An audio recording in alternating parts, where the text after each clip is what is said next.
Welcome back to the Church Renewal podcast. I'm your host, Alan Edwards, Director of Operations at Flourish Coaching. We're dropping this bonus episode into your feed this week in a series we like to call Renewal Voices. The Renewal Voices series is all about featuring the voices of pastors, ministry leaders, denominational leaders, authors who are interested and invested in the ways that Jesus is bringing about renewal and revitalization to his church.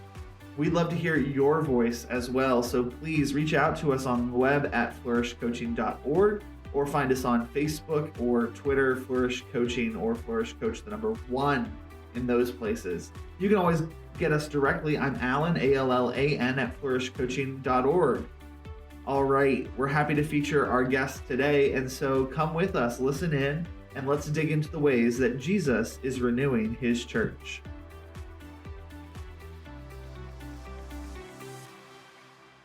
Welcome to another episode of our series Renewal Voices on the Church Renewal podcast. We're joined here today by Pastor Harry Reeder, Senior Pastor at Briarwood Presbyterian Church in Birmingham, Alabama. Pastor Reeder has led renewal and revitalization in a few different church contexts in Florida and North Carolina before coming to Briarwood, which is one of the largest and really most historically significant churches in his denomination, the PCA. Reeder is the author of Embers to a Flame, How God Can Revitalize Your Church, which is really a foundational and crucial text in the conversation about church renewal and revitalization. We at Flourish, we recommend it to everyone as the real building blocks of this conversation. In conjunction with their book, Embers offers training, conferences, and coaching for churches seeking God's revitalization. So Pastor Reeder, welcome so much to the podcast. We're glad to have you today. Yeah, Alan, it's good to be with you. Thank you. Well, great. You know, when we talk to people in particularly the Reformed and evangelical world about church revitalization, the very first thing they do is mention Embers to a Flame. It's the first thing that comes to mind. Why do you think that is? Well, I think probably because, I wouldn't say we were the first, but if we weren't the first, we were one of the first out of the blocks in this matter of revitalization. Our ministry began, for all intents and purposes, in 1980, when I was called to a church that the presbytery was actually trying to close, and which most of the people there felt closing was inevitable. And so we began to search the scriptures to understand what does the Bible say about church revitalization, and then attempted to implement it systematically. And so out of that, the Lord blessed it. And then came two significant moments. One was when one of my professors at Westminster, Roger Greenway, asked me to write a chapter on church revitalization for the book, The Pastor Evangelist. That, of course, caused me to kind of think through a little bit more systematically what I had been doing exegetically and intuitively in terms of a pastor of a revitalization project. So that then led to a doctor of ministry. That then led to the book Embers to a Flame, and then that then led to our ministry, Embers to a Flame, whereby we have a conference for those interested in the biblical paradigm. And the strategies. And then, of course, we have a second level of coaching, which we call fanning the flame. Mm-hmm. Now, that all really came into the ministry itself after the book came into existence because, I just kept getting people coming to talk to us when I was at Christ Covenant because Pinelands had been a church revitalization. Christ Covenant was a church revitalization that became a church replant. And then, of course, at Briarwood, the principles would be applied there. But as I was doing it there in the mid-1980s and late 1980s, so many people were calling and it was taking up so much of my time. My elders said, Pastor, you need to not only publish this, you need to put this together in a conference so you can handle inquiries much more efficiently than just one at a time by phone calls. And so that's how the ministry developed. And because it was early on and was in somewhat contrast to the Mhm. 1980s movement of church growth. That's why I think it got a foothold that has been useful ever since then. Sure. What would you say are some of the big contrasts between your message in Embers to a Flame and whether it was in the 80s or even the church growth movement as it exists today? What would you say are maybe two or three key differences between what you would like people to know and what you feel like the church growth movement says? Well, the church growth movement, of course, I have absolutely no question in terms of the motivations of the authors of it. They have a heart for the Lord, a heart for the church, and they have a desire that the church grow, which, of course, I do too. But where we differ is, I think, a church growth model will inevitably lead to will lead to pragmatism of what do I need to do to get the numbers, Hmm. and it'll start off with best practices that are not against the Bible, but eventually it can lead to what I call cultural steroids in order to make the body bigger, the body of Christ seemingly bigger. So I think you have to say big's not good and small is bad, and small's not good and big's not bad. What the principle became is it's church health, not church growth. Church growth is a desirable consequence. It Hmm. is not the objective. The objective is church health, which is why I would never have to this day constantly been asked to change the name from church revitalization, but I don't because I want it to be abundantly clear. The issue is the vitality, the spiritual vitality of the church. That's the issue, not necessarily the size. In the Bible, you've got healthy big churches. Church at Jerusalem was probably somewhere around 16 to 20,000.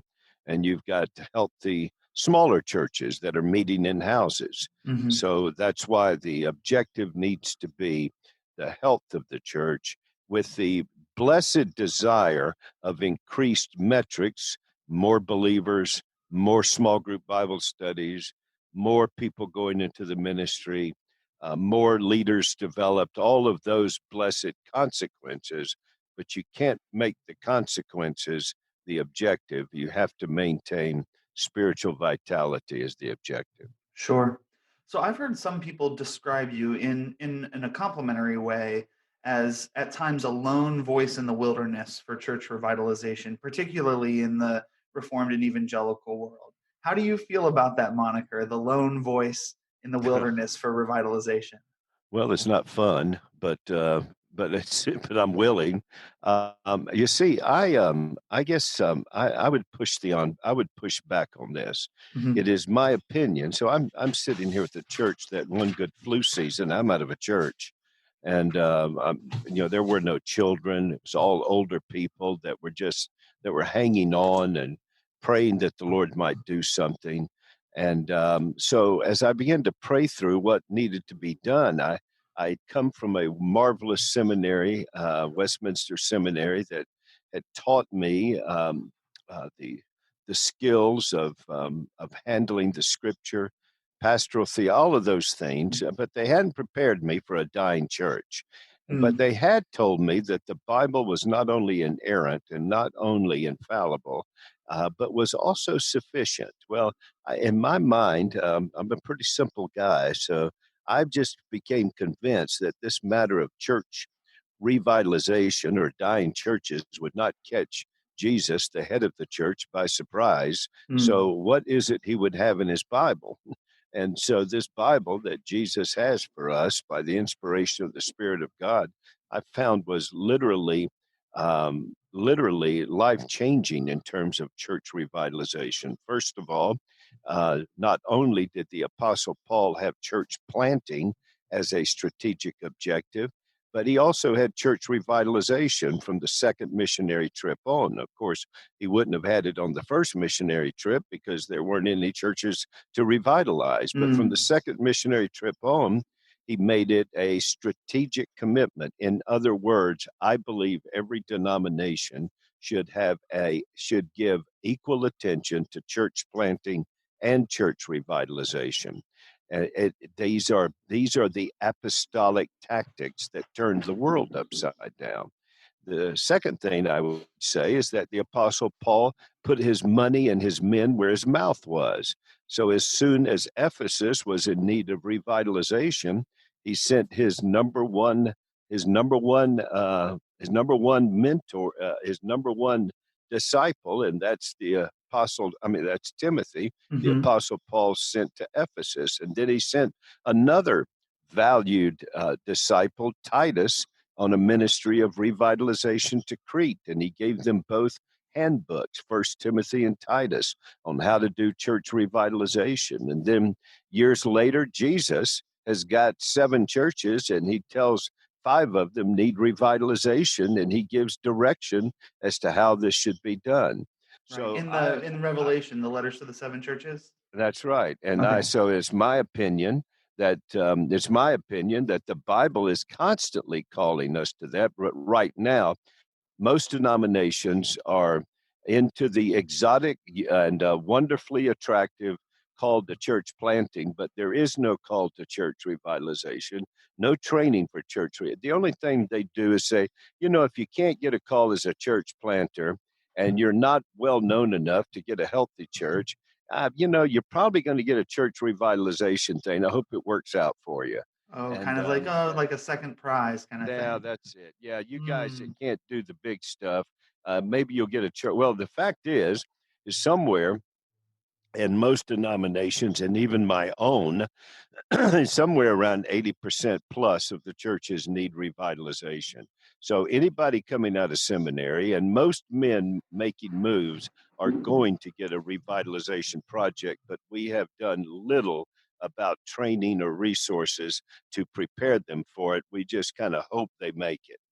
When we talk about being prepared for it, I think a lot of times when pastors or churches feel stuck, they look around and they can get disheartened by their situation. Was there ever a time in any of the journeys of change that God has used you to lead where you were feeling disheartened, where maybe you wanted to throw in the towel? And if so, what kept you going? Well, that's a great question. May I come back to your previous Oh, question? sure, yeah. Just one more comment on it. I don't really feel I'm a lone voice now. Now, I will say this: I do feel still somewhat alone in insisting that we can preach and pray for revival, but we can't bring revival. But we can lead churches back to health and vitality, just like parents can lead their children to health and vitality with basic principles of parenting. So we as leaders can lead our churches following the biblical paradigm that Christ lays out for us. And but still, I think more people are giving attention to it, but it's now into what's the program? It's almost back to the church growth thing. What's the program to get more numbers or diversity or all of these wonderful, blessed consequences? But instead of going after vitality, gospel spiritual vitality with biblical means and messages, and a message, then there's an attempt to get the desired effect. And so, in that sense, I think we're still not getting the message of its revitalization, Sure. embers to a flame. Once there was a flame, now what is it that God would use to bring the flame back to that church? And Jesus has outlined it for us. Now, back to your next question. Sure, Oh my yeah. goodness, you have no idea how many times I've been Mm. discouraged. Hey, let me go. Because this burden of revitalization just won't let go in my life. So I want to help the vast majority of pastors that are moving toward it. I want the seminaries to see the value of the training for MDiv students and certainly DMin students, and professional degrees. I want us to understand that that the Bible's not silent on this. We've got case studies of church revitalization that we can follow, but I do get a little discouraged.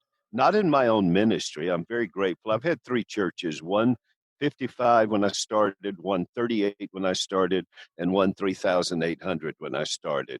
And I have done the same thing at all three of them. The 10 strategies of the threefold paradigm: remember, repent, and recover. And Mm-hmm. if God moved me on somewhere else, I'd do the same thing again. I believe this is transgenerational and it is translocation.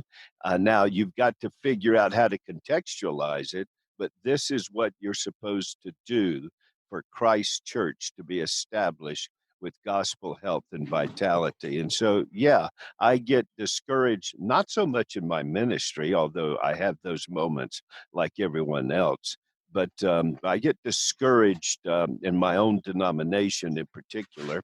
Now, actually, not internationally. We are connected with, we are ministering in partnership with three denominations in South Africa, five in Japan, four in Korea, two in Taiwan, which has connected us to Red China, and two in Brazil, and one in Costa Rica. So my plate's full in that regard. But where I wanted to see it most in the United States, I'm seeing at least, and just the continued fascination. What can I do to get a big church?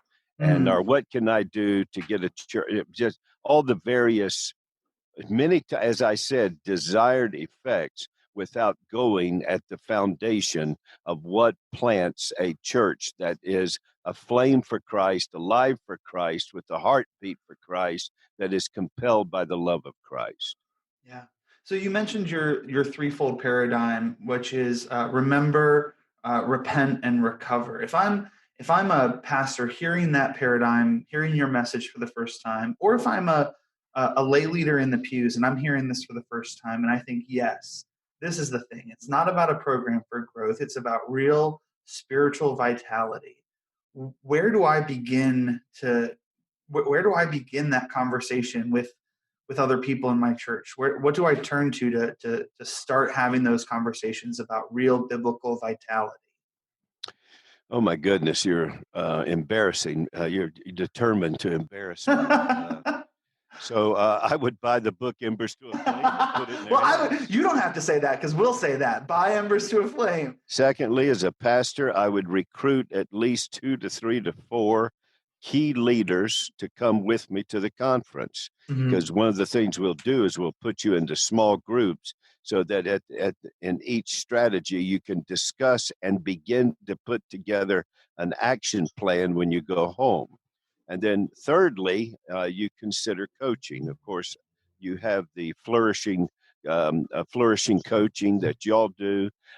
We have our coaching. We're actually looking at, as I mentioned to you in our discussions earlier, we're interested in what you're doing because we're looking at some of enhancements we're wanting to do. But and I think the coaching is important. I think what y'all are providing is important.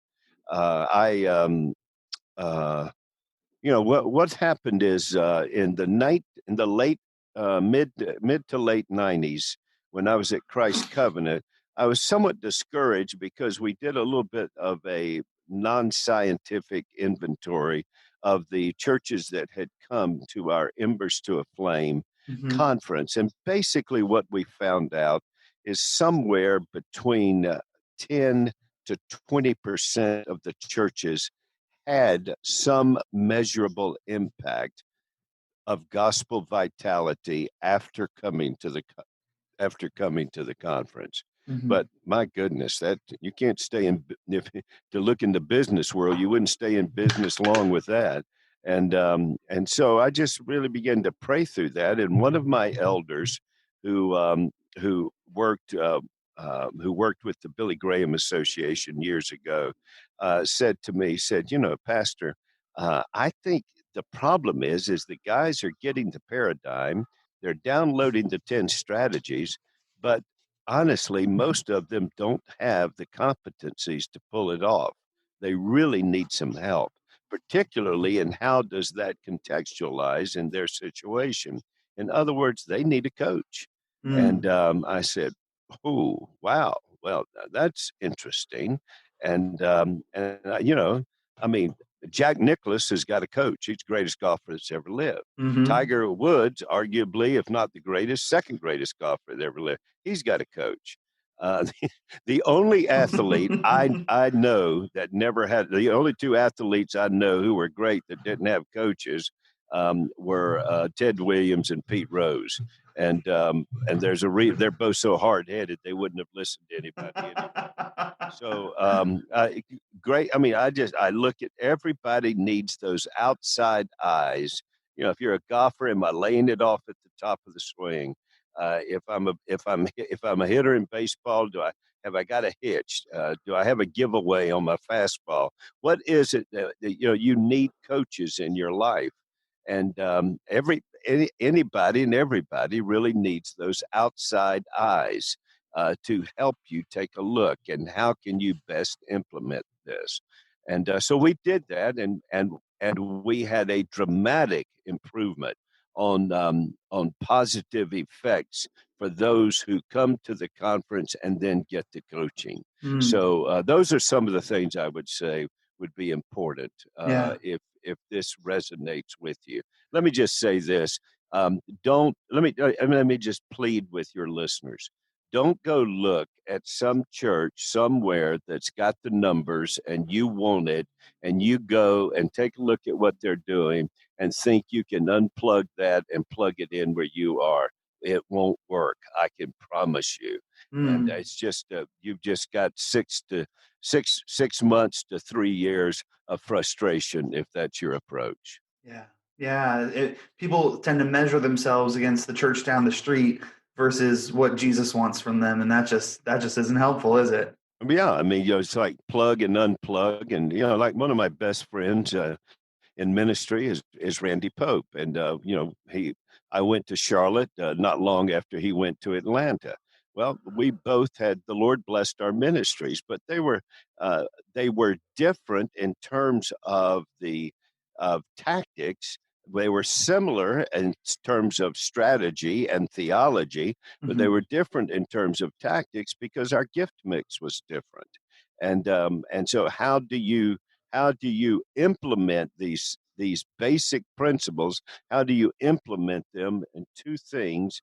And that is the vocational skills of the leadership and the locational dynamics of where you're ministering. Sure. But what you So, don't do is start with a contextualized model and then say, how can I unplug it and plug it in? You need to start with biblical principles, then you move to contextualization. right, right. So to help our listeners kind of catch the vision a little bit, as you look over your time with Embers to a Flame, is there one is there any particular story of God working revitalization in a congregation, whether it's something that blows a listener out of the water because of the consequences were so deeply impacting, or whether it's something more modest. But is there a story that comes to mind that for our listeners to help them hear what you mean when you talk about seeing change in the churches that have come through Embers? Well, I mean, I could give you a lot of situations where we have seen the Lord bless. My dear friend John Curry, who was just about at the end of himself in Ada, Michigan, came to the conference, brought some leaders back, brought some more leaders back, and then began to implement it. And he was about to give up and move on. And I certainly don't want to betray any confidences, Sure, but sure. he was at the end of himself and came to the conference, and just the Lord blessed it. So now there's this wonderful, healthy Orthodox Presbyterian church, their Redeemer Church. Just praise the Lord. Now John's not there anymore. John's now gone on as the overseeing the pastoral theology department of Westminster Seminary. Well, guess what John's done? John picks and brings 20 select 20 select students to come to the conference, and he works with them throughout the whole year on the principles that they're learning, getting them ready to go to, very likely will be a revitalization project.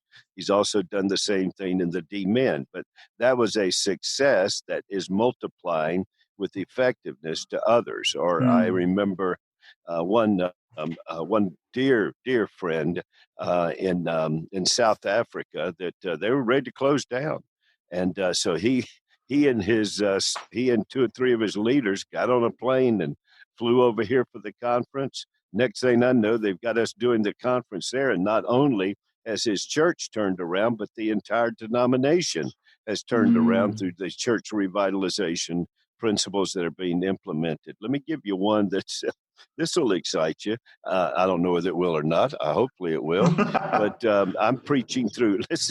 I'm preaching through Romans 8. Let me repeat that. Romans 8. And a pastor from the Free Will Baptist denomination and the president of their college was listening and said, "Would you come and do that for a conference?" Which I did.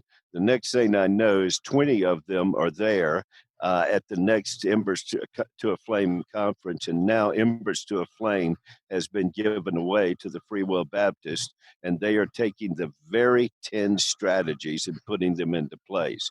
And of course, they tell me all the time, "Why don't you come and be with us?" And I tell them, "Well," I said, "I can't be there with you. If you would add one letter to your name, I could consider it." And they said, "What's that?" And I said, "Just add a D to free. A free will, then we might be able to consider that." That's good. That's a good word. So I've enjoyed watching that ministry and just all of their churches that are coming alive, getting serious about theology. Of course, I told them, "Watch out! If you get too serious, you're going to be joining the PCA. So be careful." And but just a great thing to see those things happen. And I mean, like I said, one church had been 6,500. It was down to 800 and just about to close down because they could not maintain the plant. Long story short, they got the book, they went through the process, they repented of their sin against their previous pastor. There was a great healing that was there. Now the church is not only continuing there, but now is up to 2 services, and that what was once a cavernous sanctuary. Yeah. And to see them making a great impact for the sake of the gospel in North Carolina. Yeah. You've been at this and trying to advance this conversation about biblical church vitality for 30, 40 years. And as you look, if we could, just as we kind of wrap up here, if we could look forward for a minute, as you look forward, particularly to the church in the United States, what is your hope? What do you see on the horizon when it comes to this conversation about church revitalization? Are there things that are encouraging to you? Are there warnings that you have as you kind of cast your eyes forward to where you see things going in this conversation in the future? I'd just love to hear you reflect on that a little bit. Well, the discouraging thing for me is, we keep thinking we'll plant enough churches to replace all of them that we're closing. It's not going to happen. What we need to do is close less of them. And then secondly, if you close less because they get back to church health and vitality, guess what? They can now plant a church. Right now, most of our church, not only is our church planting anemic, but it's especially anemic because we're telling churches to plant churches, but those churches are not gospel healthy. And that's like telling somebody that's beyond childbearing years to go bear a child. And they can't reproduce health. Like somebody said, "Well, we want every church to reproduce another church." They said, "What do you think about that?" And I said, "Well, not much, because there's a lot of churches, I don't want them to reproduce themselves at all until a revival or revitalization takes place. But if revitalization does take place, when you get gospel healthy, you can do gospel reproduction." And so that's part of my concern. Secondly, not only would church revitalization would be closing less, and you'd have more healthy churches to do gospel church planting. but then we would get away from this frustration of doing church planting. That's really not church planting. All we're doing is subdividing unhealthy churches and calling it church planting as we pick off disgruntled members from this group or that group and get something started. And I know I'm speaking in highly general terms. That's Sure. not true of every situation by any means. Secondly, I just don't think we're going to win the game until we say, hey, we have nothing against church growth. We have nothing against all of our desired effects of a healthy church, but you've got to have your focus on church health and vitality. What does it mean to be a gospel healthy church nurtured in the means of grace that has confessional integrity, operational consistency, that's Great Commission focus, that's Great Commandment living, that's producing Christians who are the salt of the earth and the light of the world, because the church is doing its job with gospel health and vitality. And then finally, that my own denomination, I would pray, as well as many other denominations would say, wait just a minute, there ought to be two national arms of expansion. One is church planting, and the other is church revitalization. Let's give prime time, prime resources, prime attention, prime prayer. Let's give to those initiatives what they need to succeed, both planting and revitalization.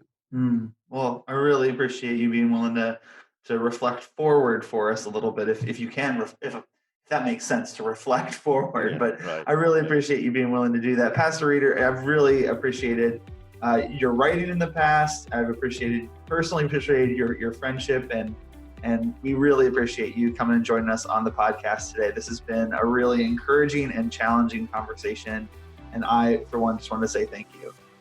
Well, thanks for giving attention to this matter of training and producing and multiplying effective coaching. That certainly needs to be done, and give my regards to your compatriot, Matt Bowling. I will. And we'll just say thank you to our audience for listening. This has been another episode of the Church Renewal podcast. And in our Church Renewal Voices series you've been listening to today. I'm Alan Edwards, the Director of Operations at Flourish. Our guest today was Harry Reeder. You can get a copy of From Embers to a Flame, How God Can Revitalize Your Church, through the PCA's bookstore or through Amazon.com, or I'm sure you can go to emberstoaflame.com as well and pick up a copy there. Check out the conference. The reason that Flourish keeps doing this podcast is that we believe there's only one fully sufficient reason that this day dawned, and that is that Jesus is still gathering a people to himself, and he's using the church to do it. So please find us on Facebook, Twitter, get us by email or on the website so we can dig into the ways that Jesus is renewing his church.